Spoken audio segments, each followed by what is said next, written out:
അമ്മായിച്ചനും മരുമകൾക്ക് കൂടി ഇത്രയും വലിയ പ്ലാനുകളൊക്കെ നടത്താൻ പറ്റുമോ? എങ്കിൽ രേഷ്മയുടെയും അമ്മായിച്ചൻ്റെയും കഥ ഒന്ന് കേട്ടു നോക്കാം. മാഡം, എൻ്റെ പേര് രേഷ്മ. എനിക്ക് 26 വയസ്സുണ്ട്. വിവാഹം കഴിഞ്ഞിട്ട് ഏകദേശം 2.5 വർഷമായി. അറേഞ്ച്ഡ് മാരേജ് ആയിരുന്നു. എൻ്റെ ഹസ്ബൻഡ് സ്ഥിരം ജോലിയുള്ള ഒരു വ്യക്തിയാണ്. എൻ്റെ അമ്മ വീട്ടിൽ തനിച്ചാണ്. കാരണം എൻ്റെ മൂത്ത സഹോദരൻ മറ്റൊരു രാജ്യത്താണ്. അവിടെ നിന്നുള്ള ഒരു പെൺകുട്ടിയെ കിട്ടി ആ രാജ്യത്ത് താമസിക്കുകയാണ്. പലപ്പോഴും മാത്രമേ നാട്ടിൽ വരികയുള്ളൂ. ഞാനും അമ്മയും തനിച്ചായിരുന്നു കുറേ കാലം. എൻ്റെ അച്ഛൻ 10 വർഷങ്ങൾക്ക് മുമ്പ് മരിച്ചു പോയതാണ്. അമ്മയും ഞാനും തമ്മിലുള്ള ജീവിതത്തിൽ എന്നെ എത്രയും പെട്ടെന്ന് കല്യാണം കഴിപ്പിച്ചു വിടണമെന്ന് അമ്മയ്ക്ക് ആഗ്രഹം ഉണ്ടായിരുന്നു. എന്നാലും എൻ്റെ വിവാഹം അമ്മ വിചാരിച്ചതിലും കുറച്ച് താമസിച്ചാണ് നടന്നത്. അത്യാവശ്യം സാമ്പത്തികമായി നല്ല സ്ഥിതിയിലാണ് ഞങ്ങൾ. അതുകൊണ്ട് സ്ഥിരം ജോലിയുള്ള ഒരാളെ മാത്രം മതിയെന്നായിരുന്നു അമ്മയുടെ ആഗ്രഹം. അങ്ങനെ അമ്മ പറഞ്ഞ പ്രകാരമാണ് ഈ കല്യാണം നടന്നത്. ആക്ച്വലി എൻ്റെ മനസ്സിൽ ഇങ്ങനെയുള്ള ഒരാളെ ആയിരുന്നില്ല. എൻ്റെ ഭർത്താവ് മെലിഞ്ഞ ഒരാളാണ്, നീളവുമുണ്ട്. എനിക്ക് അത്രയ്ക്കങ്ങോട്ട് നീളമുള്ളവരെ വലിയ ഇഷ്ടമൊന്നുമല്ല. മെലിഞ്ഞിരിക്കുന്നവരെ തീരെ ഇഷ്ടമല്ല. ആണത്തെന്ന് പറയുമ്പോഴേക്കും കുറച്ച് തടിയൊക്കെ വേണമെന്നാണ് എൻ്റെ ആഗ്രഹം. അതെന്താണെന്നറിയില്ല. എൻ്റെ അച്ഛൻ്റെ രൂപം അങ്ങനെയായതുകൊണ്ടായിരിക്കാം എനിക്ക് അങ്ങനെയാണ് കൂടുതൽ ഇഷ്ടം. ഈ വിവാഹാലോചന വന്നപ്പോൾ അമ്മയോട് ഞാൻ പറഞ്ഞതാണ്. അപ്പോൾ അമ്മ എന്നോട് പറയുകയാണ്, നീ എന്നെ ചെന്നിട്ട് അവനെ തടി വെപ്പിച്ചാൽ മതിയെന്നും അവനെ കാണാൻ നല്ല സ്വന്തന്നല്ലേ. ഞാൻ പറഞ്ഞ് കാണാനൊക്കെ കൊള്ളാം എന്ന് വെച്ചിട്ടും അമ്മേ, എൻ്റെ സങ്കല്പത്തിൽ പെട്ടതല്ല.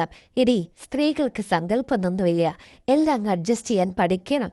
പിന്നെ വേറൊരു കാര്യമുണ്ട്, പുരുഷന്മാർ നല്ലവരാണെങ്കിൽ നിന്റെ പെട്ടെന്ന് സങ്കല്പത്തിനകത്തേക്ക് അങ്ങാക്കും എന്ന് പറഞ്ഞു.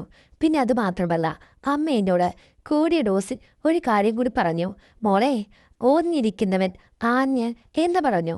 ഞാൻ ചോദിച്ചു, എന്താ അമ്മേൻ്റെ അർത്ഥമൊന്നും ഒന്നും അറിയാത്തവള്. എടീ, ഈ കണ്ട മൊബൈലും വീഡിയോയും ഒക്കെ കണ്ടിരിക്കുന്നു നിനക്ക്. ഇതൊന്നും അറിയില്ലേ? നീ കണ്ടിട്ടില്ലേ? മെലിഞ്ഞാണുള്ളടി സ്ത്രീകൾക്ക് കൂടുതൽ വിശ്വസിക്കാൻ പറ്റിയവർ. അതെന്താ അമ്മ അങ്ങനെ പറഞ്ഞത്? ഓ, ഇവക്കൊന്നും അറിയില്ല. മുറ്റത്ത് നിൽക്കുന്ന മുഴുകിക്കോലൊടിച്ച് കയ്യിൽ കൊടുത്താൽ പോലും മനസ്സിലാകാത്തൊരു പെണ്ണ് എന്ന് പറഞ്ഞു.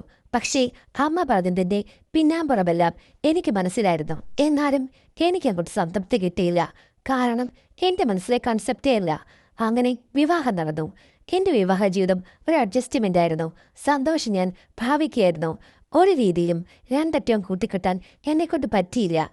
അവിടെയാണെങ്കിൽ സിറ്റുവേഷൻ വളരെ നല്ലതാണ്. അമ്മായിമ്മ മിക്കവാറും വീട്ടിൽ കാണില്ല. അമ്മായച്ചൻ എപ്പോഴവിടെ കാണും. കാരണം അദ്ദേഹത്തിന് അടുത്ത് തന്നെ ഒരു ഷോറൂമുണ്ട്. അവിടെ പോയി നോക്കിയിട്ട് വീട്ടിലിനി പോരും വേറെ സ്റ്റാഫുകളൊക്കെ ഉണ്ട്. എൻ്റെ ഭർത്താവിൻ്റെ ഇളയ ഒരു സഹോദരിയുണ്ട്. അവരെ കെട്ടിച്ചിരിക്കുന്നത് ഒരു 4 കിലോമീറ്റർ അപ്പുറത്താണ്. മിക്കവാറും അമ്മായിമ്മ അവിടെ ആയിരിക്കും. ഞാൻ ചെന്നതിൽ പിന്നെ കൂടുതൽ നേരം മകളെ സഹായിക്കാൻ അങ്ങ് പോകും. അവൾ കുറച്ച് പിടിപ്പുകേടുള്ള സ്ലോ ടൈപ്പ് സ്ത്രീയാണ്.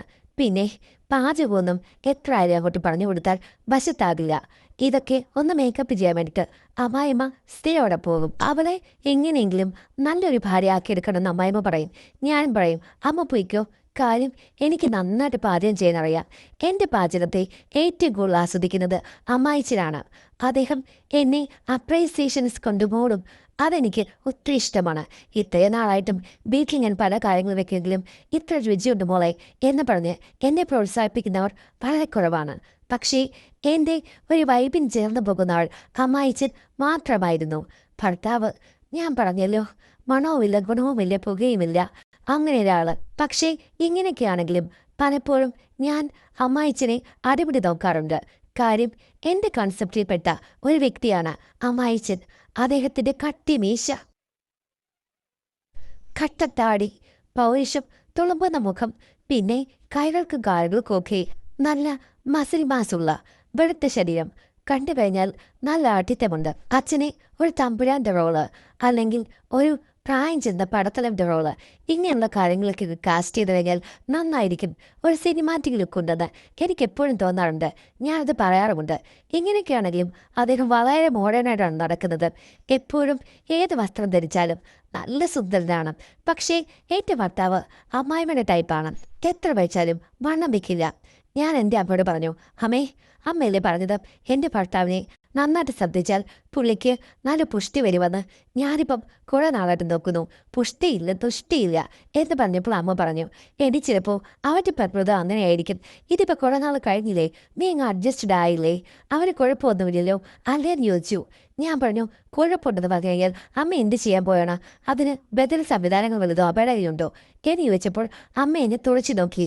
ദൈവമേ, ഓരോ സ്ത്രീകൾ ഓരോന്ന് കിട്ടാൻ കൊതിക്കുന്നു. അങ്ങനെ നല്ലൊരു ചെക്കനെ കൈക്കിട്ട് കഴിഞ്ഞപ്പോഴേക്കും ഈ ശൃംഗാരിക്ക് അതൊന്നും വേണ്ട, വല്ലാത്തൊരു വിധി തന്നെ എന്ന് പറഞ്ഞ് അമ്മ പരിതപിച്ചു. ഞാൻ പറഞ്ഞു, അമ്മ എന്തറിഞ്ഞിട്ടാ ഈ പറഞ്ഞത്? എടീ, ഒരു സ്ത്രീയാണ് ഞാൻ. എൻ്റെ ഭർത്താവിൻ്റെ കൂടെ വർഷങ്ങളായി ഞാൻ കഴിഞ്ഞവളാണ്. എനിക്ക് നോക്കിയാലും കണ്ടാലുമൊക്കെ പല കാര്യങ്ങളും മനസ്സിലാകും. നീ ഇങ്ങനെ വെല്ലി മിടുക്കി ചമേണ്ട കാര്യമൊന്നുമില്ല. അവന് അത്യാവശ്യം എല്ലാ ഗുണവും ഫീച്ചേഴ്സും ഉള്ള ഒരുത്തരാണ്. നിനക്കത് ആസ്വദിക്കാൻ പറ്റാത്തത് നിന്റെ കുഴപ്പമെന്നാണ്. നിനക്ക് നെഗളിപ്പ് ഇത്തിരി കൂടുതലാണ്. സ്ത്രീകളായാൽ ഇങ്ങനെയല്ല. ഭർത്താവിനെ നന്നായി ശ്രദ്ധിച്ചു കഴിഞ്ഞു കഴിഞ്ഞാൽ ഒരു സ്ത്രീക്ക് ഇതിൽ പരം ഒന്നും വേണ്ട. എങ്കിൽ അമ്മയുടെ കാര്യം ചെയ്യുക, അമ്മ തന്നെ അങ്ങ് ഏറ്റെടുത്തോളൂ. ഞാൻ വിവാഹമോചനം ചെയ്തേക്കാം, അടി തരും നിനക്ക് എന്ന് പറഞ്ഞ് അമ്മ എന്നെ ചാടിച്ചു വിട്ടു. ഇതിനിടയ്ക്ക് എൻ്റെ സ്വഭാവമല്ലേ മാഡം, ഒരു രീതിയിലും അഡ്ജസ്റ്റ് ചെയ്യാത്തത് കൊണ്ടും എന്തായാലും അമ്മായിച്ചിരുന്നവർക്ക് എൻ്റെ കണ്ണുകൾ പായിക്കാൻ പറ്റില്ലല്ലോ. അതുകൊണ്ട് ഞാൻ മറ്റു പല കാര്യങ്ങളിലേക്കും കോൺസെൻട്രേറ്റ് ചെയ്തു. കാരണം വീടിന് ചുറ്റും ധാരാളം ആളുകളുണ്ട്. അവരുമായിട്ടെല്ലാം എല്ലാവരും നല്ല ടെൻസിലുമാണ്. അവരെ കിടക്കി വീട്ടിൽ വരും. അതിൽ പലരും എൻ്റെ മനസ്സ് കവർന്നു. വിവാഹത്തിന് മുമ്പ് ഒരിക്കലും ഞാൻ എൻ്റെ മുന്നിൽ വരുന്ന ആണുങ്ങളെ ഇങ്ങനെ ചുഴിഞ്ഞ് ശ്രദ്ധിച്ചിട്ടില്ല. കാര്യം അതിൻ്റെ ആവശ്യം ഉണ്ടായിട്ടില്ല. പക്ഷേ ഇപ്പോൾ ഞാൻ കാണുന്ന ഓരോ ആണുങ്ങളെയും കൂടുതൽ ശ്രദ്ധിക്കും. എൻ്റെ സങ്കല്പത്തിൽപ്പെട്ട ആളാണോ എന്ന് വെറുതെ തിരക്കും, അല്ലെങ്കിൽ അറിയാൻ ആഗ്രഹിക്കും. കാരണം എൻ്റെ മനസ്സ് പറയുകയാണ്, നീ സംതൃപ്തിയല്ല, നിന്റെ ജീവിതം സംതൃപ്തമല്ലെന്ന്. അപ്പം പിന്നെ നോക്കാതിരിക്കാൻ പറ്റുമോ? ഇങ്ങനെ പല ആൾക്കാരോടും ഞാൻ എടുത്ത സൗഹൃദങ്ങളുണ്ടാക്കി. എങ്കിലും പേരുദോഷം ഉണ്ടാക്കി വെക്കരുല്ലോ എന്നോർത്ത് ഞാൻ ചെറിയ തമാശകളും കുസൃതിയും ഒക്കെ ആയിട്ടാണ് മുന്നോട്ട് പോയത്. പക്ഷേ ഇതിൽ തൊട്ടപ്പുറത്ത് അമ്മായിച്ചിൻ്റെ കൂട്ടുകാരനാണേ ആദർശേട്ടനുണ്ട്. 40 വയസ്സോളമുണ്ട്. പുള്ളിക്കാരന് ബിസിനസ്സാണ്. എന്നോട് മിക്കവാറും ദിവസങ്ങളിൽ മതിലിൻ്റെ അവിടെ വന്ന് സംസാരിക്കും.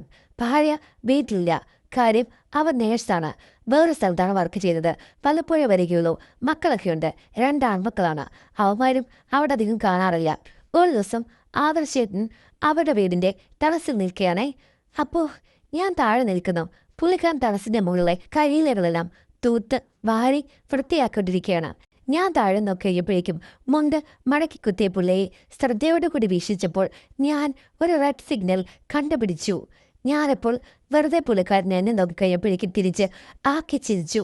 അപ്പോൾ പുള്ളിൻ വിളിച്ചു, എന്താ നീ വല്ലാതെ ചിരിക്കുന്നതെന്ന്. ഞാൻ പറഞ്ഞു, ഞാനും ഒന്ന് കണ്ടു.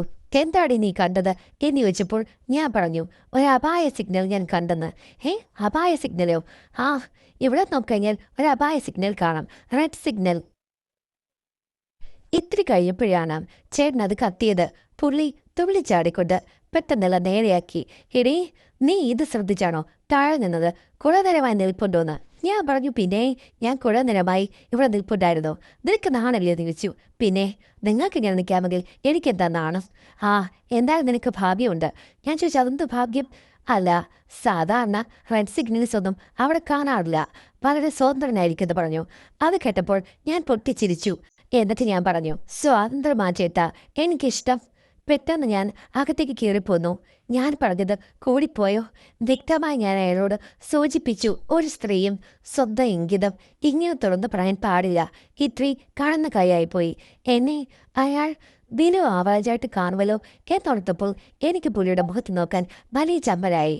ഞാൻ അന്ന് സത്യം പറഞ്ഞു വയ്ക്കാൻ മുറ്റത്തേക്ക് നോക്കിയതേയില്ല. പിറ്റേ ദിവസം ഞാൻ ഇറങ്ങി കഴിയുമ്പോൾ അദ്ദേഹം അവിടെയുണ്ട്. എന്നെ വിളിച്ചു മതിലിൻ്റെ അടുത്തേക്ക്. ഞാൻ ചോദിച്ചു, എന്താ? നീ ഇങ്ങോട്ട് വന്നൊരു കാര്യം പറയാനുണ്ട്. എന്താ ചേട്ടാ എന്ന് ചോദിച്ചപ്പോഴേക്കും, നീ ഇന്നലെ എന്താ പറഞ്ഞത്? ഞാൻ പറഞ്ഞു, എന്താ പറഞ്ഞത്? ഞാൻ മറന്നുപോയി. എനിക്ക് ഒട്ടും മറവിയില്ല. ഞാൻ നന്നായി ഓർക്കുന്നുണ്ട്. നീ പറഞ്ഞില്ലേ സ്വതന്ത്രനാകുന്നതാണ് നിനക്കിഷ്ടമെന്ന്. അത് ഞാൻ തമാശയ്ക്ക് പറഞ്ഞതാ. തമാശയ്ക്ക് പറഞ്ഞതാണെങ്കിലും അതിലൊരു കാര്യമില്ലേ?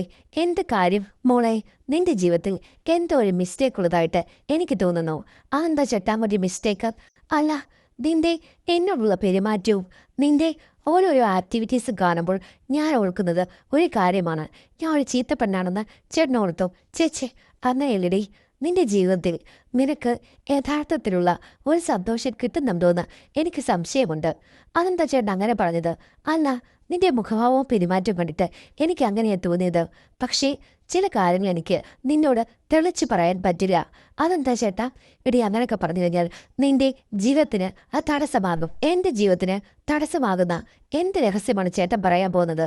വേണ്ടാതെ ഞാൻ പറയുന്നില്ലെന്ന് പറഞ്ഞു. ഞാൻ പറഞ്ഞു, ചേട്ടാ സ്വതന്ത്രമാകണമെന്ന് ഞാൻ ആഗ്രഹിച്ചവളാണ്. ചേട്ടൻ ഇനിയെങ്കിലും എന്നോട് പറയണം.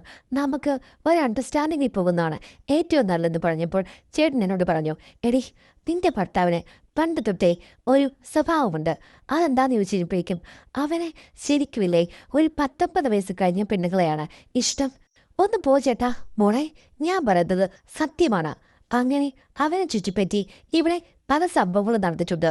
അവൻ സ്കൂളിൽ പഠിക്കുമ്പോൾ തൊട്ടേ ഒരിക്കലും അവൻ്റെ പ്രായമുള്ള ഒരു പെൺകുട്ടികളോടും കൂട്ടുകൂടില്ല, പ്രേമമില്ല, ഒന്നുമില്ല. വളർന്നു വന്നപ്പോഴും ഇവിടെ ചില പ്രശ്നങ്ങളും വിശ്വാസമൊക്കെ ഉണ്ടായിട്ടുണ്ട്. അതെല്ലാം മുതിർന്ന സ്ത്രീകളുമായിട്ടാണ്.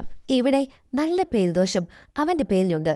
പക്ഷേ മോള് ദൂരസ്ഥലത്തല്ലേ, അതുകൊണ്ട് നിങ്ങളൊന്നും അറിഞ്ഞില്ല. എൻ്റെ പൊന്നു ചേട്ടാ, ഇതൊന്നും എനിക്കറിയില്ലായിരുന്നു. എങ്കിലും ഞാൻ ചോദിച്ചതിന് മോൾ ഉത്തരം പറഞ്ഞില്ല. ഞാൻ ചോദിച്ചു, എന്താ? എടി, നിനക്ക് എന്തെങ്കിലും പ്രശ്നമുണ്ടോ? നിന്റെ ജീവിതം നീ വിചാരിച്ചപ്പോഴല്ലേ പോകുന്നത്, അല്ലേ എന്ന് ചോദിച്ചു. ഞാൻ പറഞ്ഞു, ചേട്ടാ, അങ്ങനെ പറഞ്ഞു കഴിഞ്ഞാൽ യഥാർത്ഥ സത്യം പറയൂ മകളെ എന്ന് പറഞ്ഞപ്പോൾ ഞാൻ യഥാർത്ഥ സത്യം പറഞ്ഞു. എന്തൊക്കെ പറഞ്ഞാലും എനിക്ക് പൊരുത്തപ്പെടാൻ പറ്റുന്നില്ല. അതെന്താണെന്ന് ചോദിച്ചു കഴിഞ്ഞപ്പോഴേക്കും അറിയില്ല, രണ്ടറ്റവും കൂട്ടിമുട്ടിക്കാൻ പറ്റുന്നില്ല. അതുമാത്രമല്ല, എൻ്റെ കൺസെപ്റ്റിലെ പുരുഷൻ ഇങ്ങനെയല്ല എന്ന് പറഞ്ഞു. അപ്പോൾ നിന്റെ കൺസെപ്റ്റിലെ പുരുഷൻ എങ്ങനെയാണ് എന്ന് ചോദിച്ചപ്പോൾ ഞാൻ പറഞ്ഞു, റെഡ് ഫ്ലാഗ് താഴെ നിന്ന് നോക്കി വിളിച്ചു പറയണമെന്നെങ്കിൽ എൻ്റെ മനസ്സിലെ പുരുഷൻ എങ്ങനെയുള്ള ആളായിരിക്കണമെന്ന് ചേട്ടൻ തന്നെ ഊഹിക്കുമെന്ന് പറഞ്ഞു. അപ്പോൾ ഞാനൊരു ചോയ്സാണ് മോളെന്ന് വെച്ചപ്പോൾ ഞാൻ പറഞ്ഞു, ആണ്. അത് കേട്ടപ്പോൾ പുള്ളിക്ക് വല്ലാത്ത ആഹ്ലാദം. അങ്ങോട്ടും ഇങ്ങോട്ടും നോക്കിയിട്ട് എനിക്ക് ഷേക്കാൻഡ് തന്നു. മോളെ, അങ്ങനെയാണെങ്കിൽ ഞാൻ സമയാസമയങ്ങളിൽ അങ്ങോട്ട് വന്നാൽ? ചേട്ടാ, ഇത്രയും പറഞ്ഞല്ലോ. എനിക്കും സത്യം പറഞ്ഞാൽ സമ്മതമാണ്, ആഗ്രഹമുണ്ട്. പക്ഷേ റിസ്ക്കാണ്. ചുറ്റിനും അടുത്തടുത്ത വീടുകൾ ചേർന്ന വീട്ടിലാണെങ്കിലും ചിലപ്പോഴൊക്കെ പിള്ളേരെ കാണും. അതുമാത്രമല്ല, ഇവിടെ അച്ഛനുണ്ട്, അമ്മയും കാണും. പക്ഷേ ഇങ്ങനെയൊക്കെയാണെങ്കിലും നമ്മുടെ വീടുകളിൽ ആളുകൾ ഇല്ലാത്ത സമയമല്ലേ മോളെ കൂടുതലെന്ന് ചോദിച്ചു. ഞാൻ പറഞ്ഞു, ശരിയാണ്. അങ്ങനെയാണെങ്കിൽ പിന്നെ എന്താ മുന്നും പിന്നും നോക്കാനുള്ളത് പറഞ്ഞു. അത് കേട്ടപ്പോൾ ഞാൻ പറഞ്ഞു, അടുത്ത ശുഭമുഹൂർത്തത്തിൽ തന്നെ നമുക്കൊന്ന് കവടി നിരത്തിയാലോ? അപ്പോൾ ചേട്ട പറഞ്ഞു, കവടി വെറുതെ നിരത്തിയിട്ടെന്താ മോളെ, ഫലം മുഴുവനും പറയണോ എന്ന്. ഞാൻ പറഞ്ഞു, ഫലം മുഴുവനും പറയാനാണ് എനിക്കും ആഗ്രഹം. ചേട്ടൻ എങ്ങനെയെങ്കിലും റിസ്ക് എടുത്ത് ഇങ്ങോട്ട് വന്നാൽ മതി എന്ന് പറഞ്ഞു. അപ്പോൾ പുള്ളി പറഞ്ഞു, അതിനൊക്കെ ഞാൻ മിടുക്കനാണ്. നിന്നെപ്പോഴൊരു സുന്ദരി മാറി വിളിക്കുമ്പോൾ ഞാൻ എന്തിനാ മോളെ റിസ്ക് എടുക്കാതിരിക്കുന്നത് എന്ന് ചോദിച്ചു. പുകഴ്ത്തലുകൾ ഇഷ്ടപ്പെടാത്ത ഏത് പെണ്ണാവുള്ളത് ആണുകൾക്ക് ഇഷ്ടമാണ്. ഞാനും പറഞ്ഞു, എനിക്കും സ്വതന്ത്രയായ ഒരു ജീവിതം കാണണമെന്ന് ആഗ്രഹമുണ്ടെന്ന്. അദ്ദേഹം പൊട്ടിച്ചിരിച്ചു. സ്വാതന്ത്ര്യം മുഴുവനും നിനക്ക് കിട്ടിക്കഴിയുമ്പോഴേക്കും എനിക്കിത്രയും സ്വാതന്ത്ര്യം വേണ്ടായി എന്ന് പറയില്ലെന്ന് പറഞ്ഞു. പിന്നെ അതിന് മാത്രമുള്ള സ്വാതന്ത്ര്യം ചേർന്ന് എനിക്ക് തരാനില്ല. ഉണ്ടെങ്കിൽ തന്നെ സ്വാതന്ത്ര്യം അടക്കി ഭരിക്കാൻ എനിക്കറിയാം എന്ന് ഞാൻ പറഞ്ഞപ്പോൾ, നീ മെടുക്കിയാണ്, ഞാൻ വിചാരിച്ച പോലെന്ന് പറഞ്ഞു. ആ ഉള്ളിൽ ഒളിഞ്ഞുകിടക്കുന്ന പല സവിശേഷതകളും എനിക്കുണ്ട് ചേട്ടാന്ന് പറഞ്ഞു. ആ നോക്കട്ടെ എന്ന് പുള്ളിക്കാരൻ പറഞ്ഞു. ഇത് കഴിഞ്ഞ് ഏകദേശം ഒരാഴ്ച കഴിയുമ്പോൾ അമ്മായിയമ്മ പതിപോലെ മകളുടെ വീട്ടിൽ പോയി. 2 ദിവസം കഴിഞ്ഞ് വരികയുള്ളൂ. അച്ഛൻ രാവിലെ എന്ന് പറഞ്ഞു, ഞാനിന്ന് മോൻ്റെ കൂടെ പോകും കേട്ടോ. കാര്യം അവൻ്റെ ഓഫീസിനടുത്താണ്. എനിക്ക് ഇന്ന് എൻ്റെ ഒരു കൂട്ടുകാരൻ്റെ ഹൗസ് വാമിംഗ് ഉള്ളത്, അവിടെ സഹായിക്കണം. ഇടേ, ഞാൻ വൈകിട്ട് വരികയുള്ളത് പറഞ്ഞു. ഞാൻ പറഞ്ഞു, ഓക്കെ അച്ഛാ. അങ്ങനെ അച്ഛനും ചേട്ടനും പോയി. അവർ പോയി കഴിയുമ്പോഴേക്കും മതിലിൻ്റെ അവിടെ ചെന്ന് ഞാൻ ആദർശേട്ടനെ വിളിച്ചു. കാര്യം അരങ്ങയുണ്ടോ എന്നറിയണല്ലോ. അവിടെ ആരുണ്ടെങ്കിലും കുഴപ്പമില്ല, ഞങ്ങൾ എപ്പോഴും സംസാരിക്കുന്നല്ലേ. ചേട്ടാ ഇറങ്ങി വന്നു. ചേട്ടാ, ഇതേപോലെയാണ് സിറ്റുവേഷൻ പറഞ്ഞപ്പോൾ പുള്ളി പറഞ്ഞു, ഇവിടെയും അനുകൂല സിറ്റുവേഷനാണ്, ഞാൻ ഒന്ന് കുളിക്കട്ടെ എന്ന് പറഞ്ഞു. ഞാൻ പറഞ്ഞു, ദേഹം വരാന്. എന്തായാലും അദ്ദേഹം തന്നെ പൂമുഖവാതയെ തുടർന്ന് അകത്തേക്ക് വന്നു.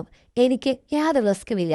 ട്യൂഷനിൽ പൊതിഞ്ഞു കൊണ്ടുവരുന്ന പൊതിച്ചോറ് അത് ഉച്ചയാകുമ്പോൾ വിശക്കില്ലേ, ആ സമയത്ത് അഴിക്കാനൊരു ധൃതിയില്ലേ എന്ന് പറഞ്ഞതുപോലെയായിരുന്നു എൻ്റെ മനസ്സ് പുള്ളിക്കാരൻ വായിച്ചെടുത്തു. എന്നിട്ട് എന്നോട് പറഞ്ഞു, നീ ഇത്രയ്ക്കും ആവേശമരുത്. എനിക്ക് എല്ലാ ചിട്ടവട്ടങ്ങളും ആദ്യമേ തുടങ്ങി അവസാനത്തിലേക്ക് എത്തുന്നതാണ് ഇഷ്ടം. അതുകൊണ്ട് നീ ഒരിക്കലും എൻ്റെ ഇഷ്ടങ്ങൾക്ക് ആദ്യം എതിര് നിൽക്കരുത്. അത് കഴിയുമ്പോൾ നമ്മുടെ ഒട്ടർക്കും കൂടെ മറ്റു കാര്യങ്ങളൊക്കെ ചർച്ച ചെയ്ത് നമുക്ക് പിന്നീട് ഒരേ രീതിയിൽ പോകാം. ഇപ്പോൾ എൻ്റെ ഇഷ്ടങ്ങൾക്കാണ് മുൻതൂക്കം എന്ന് പറഞ്ഞു. ഞാൻ ഒന്നും മിണ്ടിയില്ല. പക്ഷേ ഒരു കാര്യം പിന്നെയും പിന്നെയും എൻ്റെ മനസ്സിൽ തിരയടിച്ചു വന്നു. തുടക്കം നന്നായി അറിയാവുന്ന ആൾക്ക് ഒടുക്കവും നന്നാക്കാൻ അറിയാം എന്നുള്ള നഗ്ന സത്യം മനസ്സിലായി. പക്ഷേ എൻ്റെ ഭർത്താവിൻ്റെ കാര്യങ്ങൾ ഓർത്തു കഴിഞ്ഞാൽ ആരോ ചരടിൽ കിട്ടിയ മണിയടിക്കുന്ന പോലെ നിം നിം നിം എന്ന് മാത്രം. അല്ലാതെ അതിൽ നിന്ന് പ്രത്യേകിച്ച് ആശാവഹമായ ഒരു കാര്യങ്ങളും നമുക്കുണ്ടാകില്ല. നാദധാരയില്ലാത്ത ഒരു ജീവിതമായിരുന്നു എൻ്റെതെന്ന് എനിക്ക് തോന്നി. ഉച്ചത്തിൽ ആർത്ത് വിളിക്കാൻ എനിക്കൊരു അവസരമുണ്ടായിരുന്നെങ്കിൽ എന്ന് ഞാൻ ആലോചിച്ചിട്ടുണ്ട്. പക്ഷേ ഒരിക്കലും അത് കിട്ടിയില്ല. പക്ഷേ ഇന്നത്തെ ദിവസത്തെ ഞാൻ കുരവയിട്ട് കാറിക്കരഞ്ഞു. അദ്ദേഹം ആ തടസ്സപ്പെടുത്തിയില്ല. ആരെങ്കിലും കേൾക്കുമോ എന്ന് അദ്ദേഹം ചിന്തിച്ചതുമില്ല. അത് തന്നെയായിരുന്നു എൻ്റെ വിജയവും. പിന്നെ ഒരു കാര്യം എനിക്ക് പ്രത്യേകമായിട്ട് പറയാനുള്ളത്, എൻ്റെ അമ്മ പറയുമല്ലോ മെലിഞ്ഞിരിക്കുന്ന ആൾക്കാരുടെ ഗുണഗണങ്ങൾ. പക്ഷേ ഈ പറഞ്ഞതുപോലെ അതിലും കുറച്ച് ഗ്രേഡ് കുറവാണെങ്കിലും ആദർശത്തിന് ചില കാര്യങ്ങളിൽ കൂടുതൽ മാർക്ക് മോഡറേഷനായി ഇട്ടുകൊടുക്കാം എന്ന് എനിക്ക് തോന്നിപ്പോയി. എന്തു തന്നെയാണെങ്കിലും ഭർത്താവ് 25 മാർക്ക്, ബാക്കി 75 മാർക്കും ആദർശേട്ടൻ തന്നെ എന്ന് മനസ്സിൽ ഞാൻ കുറിച്ചിട്ടു. അത് ഒരു തുടക്കം മാത്രമായിരുന്നു. ദൈവഭാഗ്യം കൊണ്ട് ഞങ്ങൾക്ക് ഒത്തിരി അവസരങ്ങൾ തുടർച്ചയായി ഉണ്ടായി വന്നു. ഓവർ കോൺഫിഡൻസ് എല്ലാ സമയത്തും വലിയ പ്രശ്നത്തിന് അവസാനിക്കൂ. അങ്ങനെയാണ് മുൻവാതിൽ ശരിക്കും പൂട്ടാതെ അന്നത്തെ സംഗമവേദിയിലേക്ക് കയറിയ എനിക്ക് പറ്റി അമ്മായിച്ചൻ അപ്രതീക്ഷിതമായി വന്നു.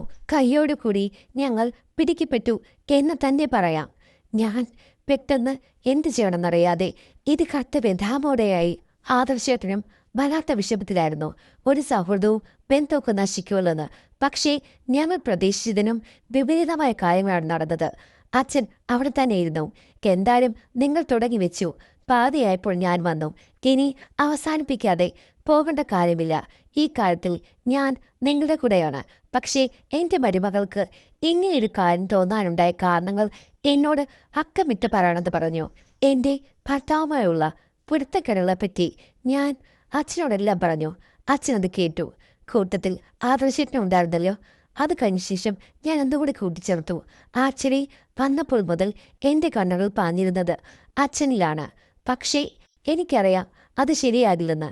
അതുകൊണ്ട് എൻ്റെ മനസ്സ് മതിൽക്കെട്ടിന് പുറത്തേക്ക് പാഞ്ഞു. ഞാനാണ് ഇനിഷ്യേറ്റീവ് എടുത്തത്. ഇതിന് കാരണക്കാരൻ ആദർശേട്ടനല്ല, ഞാനാണെന്ന് പറഞ്ഞ് ഞാൻ അവിടെ സെൻറ്റിമെൻറ്റ്സ് ഇറക്കി. അപ്പം അമ്മയച്ചൻ പറഞ്ഞു, അതിലൊന്നും ഒരു കുഴപ്പമില്ല. നീ പറഞ്ഞത് എനിക്കറിയാം. എൻ്റെ മോനും ഒത്തിരി കുറവുകളുണ്ട്. ആദർശിന് അതറിയാം. അവൻ നിന്നോട് പറഞ്ഞതെന്ന് എനിക്കറിയില്ലെന്ന് പറഞ്ഞു. ഞാൻ പറഞ്ഞു, എന്നോട് പുള്ളിക്കാരൻ പറഞ്ഞിരുന്നു. എനിക്ക് ഇങ്ങനെയൊന്നും അറിയില്ലായിരുന്നു അച്ഛാ, ഞാനും ബന്ധപ്പെട്ട് പോയതാണെന്നും. അപ്പോൾ അമ്മായിച്ചനോട് പറഞ്ഞു, ഇനിയിപ്പോൾ എന്തിനാ മോളെ നമ്മൾ തമ്മിൽ ഒരു രഹസ്യം? എല്ലാം ഓക്കെ ആണല്ലോ. നിനക്കും എനിക്കും ആദർശിനും ഒക്കെ ഒരു കൂട്ടമുന്നണിയായി മുന്നോട്ട് പോയാൽ എന്താ പ്രശ്നം? സത്യം പറഞ്ഞു കഴിഞ്ഞാൽ 500 കോടി ലോട്ടറി എടുത്ത് എനിക്ക് 500 കോടി എടുത്ത അനുഭവമായിരുന്നു അന്ന് അച്ഛൻ പറഞ്ഞത്. നിങ്ങളെന്തായാലും ഇടയ്ക്ക് വെച്ച് സ്റ്റോപ്പ് ചെയ്തത് എൻ്റെ മുന്നിൽ വെച്ച് തന്നെ പൂർത്തീകരിച്ചിട്ട് പോയാൽ മതിയെന്നും. ആദ്യമൊക്കെ ഇത്തിരി സ്റ്റാർട്ടിൻ്റെ ഉണ്ടായിരുന്നു. അച്ഛനും താളാത്മകമായി ഞങ്ങൾക്ക് പ്രോത്സാഹനം തന്നു കഴിഞ്ഞപ്പോഴേക്കും പുതിയ ഒരേരിയയിലേക്ക് ഞങ്ങളുടെ മനസ്സ് കൈയാളുകയായിരുന്നു. എന്തായാലും അത് മനോഹരമായിരുന്നു. ആദർശേട്ടൻ പോയി. ഉച്ചയ്ക്ക് പിന്നീട് അച്ഛൻ ഞാൻ ചോറ് വിളമ്പിക്കൊടുത്തു. അത് കഴിഞ്ഞപ്പോൾ അച്ഛൻ പറഞ്ഞു, നമ്മൾ തനിച്ച് തന്നെ നമ്മളുടെ ആദ്യത്തെ തുടക്കം തുടങ്ങണ്ടേ മോളെന്ന്. ഞാൻ പറഞ്ഞു, വേണം. അങ്ങനെ 2:30 മുതൽ 4 മണി വരെ ഞങ്ങൾ 2 പേരും കടങ്കഥകൾ ചൊല്ലി രസിച്ചു. ഉത്തരങ്ങൾ തേടി. കിട്ടിയ ഉത്തരം ഞാൻ ഭാഗ്യവതിയാണ് എന്നുള്ളതായിരുന്നു. എല്ലാം ഒന്നിനൊന്ന് വ്യത്യസ്തം.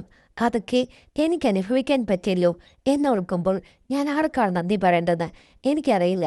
പക്ഷേ പോകെ ഏറ്റവും കൂടുതൽ അറ്റാച്ച്മെൻറ്റ് എനിക്ക് എൻ്റെ അമ്മായിച്ചനോടാണ്. അദ്ദേഹമാണ് എൻ്റെ വഴികാട്ടി.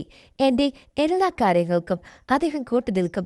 ഇതിനിടയ്ക്ക് അമ്മായിച്ചൻ തന്നെയാണ് എന്നോട് പറഞ്ഞത്, മോളെ എന്ത് തന്നെയാണെങ്കിലും ഒരു ദിവസം ഈ കാര്യങ്ങൾ പിടിക്കപ്പെടാൻ ചാൻസ് ഉണ്ട്. എനിക്കും അത് തോന്നിയിട്ടുണ്ട്. എല്ലാം റിസ്ക്കാണ്. പക്ഷെ എന്ത് ചെയ്യാൻ? ഒരു ദിവസം ഉച്ചയ്ക്ക് എന്തായാലും അച്ഛൻ വരും. ആ സമയത്ത് ഞാൻ പപ്പടം പിടിച്ചുകൊണ്ട് നിൽക്കുകയാണ്. അച്ഛൻ പെട്ടെന്ന് വന്നു. മോളെ, ഊണ് കഴിച്ചിട്ടല്ലേ എന്ന് ചോദിച്ചപ്പോൾ ഞാൻ കുസൃതിയായി ചിരിച്ചു. അങ്ങനെ ചിരിച്ചുകൊണ്ട് നിൽക്കുമ്പോഴേക്കും അച്ഛന് കുസൃതിയേറെ. ഞാൻ പറഞ്ഞു വേണ്ട, ഊണൊക്കെ കഴിഞ്ഞിട്ട് എന്ന് പറഞ്ഞപ്പോഴേക്കും ക്ഷമയില്ലാതെ കൈമാവിൻ തണലിൽ തടയിലൊന്നും മൈനെ എന്ന് പറഞ്ഞതുപോലെയായിരുന്നു അമ്മായിച്ചിന്റെ കാര്യങ്ങൾ. ആ സമയത്താണ് എൻ്റെ അമ്മ എവിടെന്നോ പൊട്ടി വീണതുപോലെ പെട്ടെന്ന് ഭവന സന്ദർശനത്തിന് വന്നത്. അമ്മയ്ക്ക് എല്ലാം മനസ്സിലായി. ഞങ്ങൾ രണ്ടുപേരെയും അമ്മ ഒത്തിരി നിശിതമായി വിമർശിച്ചു. അപ്പോൾ അമ്മായിച്ചാണ് പറഞ്ഞത്, ശരിക്കും പറഞ്ഞു കഴിഞ്ഞാൽ ഞങ്ങളെ വിമർശിക്കേണ്ട യാതൊരു കാര്യമില്ല. അവന്റെ സ്വഭാവം ഇങ്ങനെയാണ്.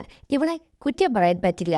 ഒരു കണക്കിൽ നോക്കുമ്പോൾ നിങ്ങൾ ഈ പറയുന്ന സമയം കൊണ്ട് മരുമകനെ കുറച്ചുകൂടി ഒന്ന് ഗവനിക്കുകയും സൽക്കരിക്കുകയും ചെയ്യുകയും ചെയ്യുക. പിന്നെ അതുമാത്രമല്ല, ഇടയ്ക്ക് വീട്ടിലേക്കൊന്ന് വിളിക്കുക. അപ്പോൾ അവൻ്റെ തനിനിറ പറയാം. ഒരു കണക്കിൽ നോക്കിക്കഴിഞ്ഞാൽ നിങ്ങൾക്കായിരിക്കും അവനെക്കൊണ്ട് ഏറ്റവും ഉപകാരം ഉണ്ടാകുക. നിങ്ങൾ അവനെ നിങ്ങളുടെ സൈഡിലേക്ക് മാറ്റണം. അങ്ങനെയാണെങ്കിൽ ഇവിടെ കാര്യങ്ങൾ ക്ലിയർ ആകും. നിങ്ങൾക്കും ഒത്തിരി ഉപകാരമാകും. ഇത് തെറ്റോ കുറ്റവും അല്ല. അവനും അതൊക്കെ തന്നെയാണ് ആഗ്രഹം. ഒരു പക്ഷേ ഇപ്പോൾ അവൻ്റെ മനസ്സിൽ നിങ്ങളും നമ്പർ 1 സ്ഥാനത്ത് കാണുന്നു പറഞ്ഞു. ഇത് പറഞ്ഞപ്പോഴേക്കും അമ്മയുടെ ഭാവം അങ്ങ് മാറി. ഇത്രയും നേരം കുറ്റം പറഞ്ഞ അമ്മ ആഹ്ലാദം കൊണ്ട് ചിരിക്കാൻ തുടങ്ങി. അങ്ങനെ ഉണ്ടെങ്കിൽ പിന്നെ എന്തിനും ഞാൻ റെഡിയാണ്. ആക്ച്വലി എനിക്ക് അവനെ ഒത്തിരി ഇഷ്ടമുള്ള ഒരു കുട്ടിയാണ് എന്ന് പറഞ്ഞ് അമ്മ കുട്ടിയാനെ പോലെ തുള്ളാൻ തുടങ്ങി. കൊള്ളാം.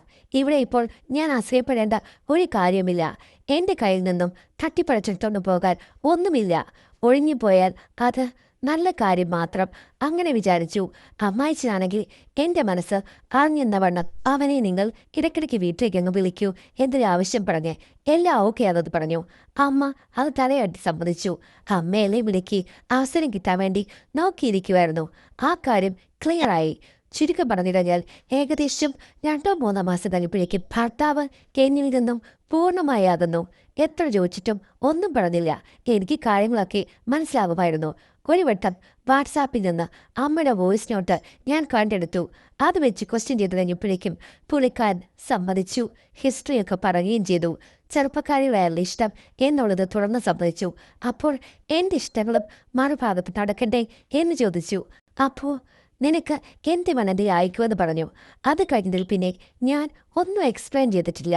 എല്ലാം സ്മൂത്തായിട്ട് പോകുന്നുണ്ട്. ഞങ്ങൾ രണ്ടുപേരും വളരെ അണ്ടർസ്റ്റാൻഡിംഗ് ആയുള്ള ഒരു ജീവിതമാണ് നയിക്കുന്നത്. ഭർത്താവിൻ്റെ കാര്യങ്ങൾ ഒന്നും അന്വേഷിക്കാറില്ല. എങ്ങനെയാണോ എന്താണെന്നോ അമ്മായിച്ചനും ഞാനും തമ്മിൽ സൗഹൃദമുണ്ടെന്നോ ഒന്നും അറിയില്ല. എന്നെ എൻ്റെ പാട്ടിനെ വിട്ടിരിക്കുകയാണ്. മിക്കവാറും ദിവസങ്ങളിൽ അമ്മ എന്തെങ്കിലും സഹായത്തിന് ചേട്ടനെ വിളിക്കും. അവർ അവരുടെ വഴിക്ക് പോയി. മാഡം, സത്യം പറഞ്ഞാൽ വളരെ വിചിത്രമായ ജീവിതമാണ് ഞാൻ നയിക്കുന്നത്. പ്രശ്നങ്ങളൊന്നുമില്ല. എന്നാലും എൻ്റെ ജീവിതം ആകെക്കൂടി വിചിത്രമായി പോയി എന്നാണ് പറഞ്ഞിരിക്കുന്നത്. ശരിയാണ്, തീർച്ചയായിട്ടും ഇത് വിചിത്രമായൊരു കാര്യം തന്നെയാണ്. നമ്മൾ നോക്കുമ്പോൾ ഒരു മഞ്ഞുമലയുടെ മുകൾഭാഗം മാത്രമേ നമുക്ക് കാണാൻ പറ്റുന്നുള്ളൂ. അടിയിലേക്ക് എത്ര വിസ്തൃതമായിട്ടാണ് മനുഷ്യൻ്റെ മനസ്സ് ഓരോ രീതിയിൽ സഞ്ചരിക്കുന്നതെന്ന് നമുക്കറിയാനേ പറ്റുകയില്ല. എല്ലാവർക്കും നിഗൂഢമായ പല കാര്യങ്ങളുമുണ്ട്. പക്ഷെ നമ്മൾ കഥയായിട്ട് വായിക്കുമ്പോൾ പറയും, അങ്ങനത്തെ ഈ ലോകത്ത് നടക്കില്ലെന്ന്. പക്ഷേ കഥകളെക്കാൾ വിചിത്രമായ കാര്യങ്ങൾ എല്ലായിടത്തും എന്നും നടന്നുകൊണ്ടിരിക്കുന്നു എന്നുള്ളതാണ് പരമമായ സത്യം.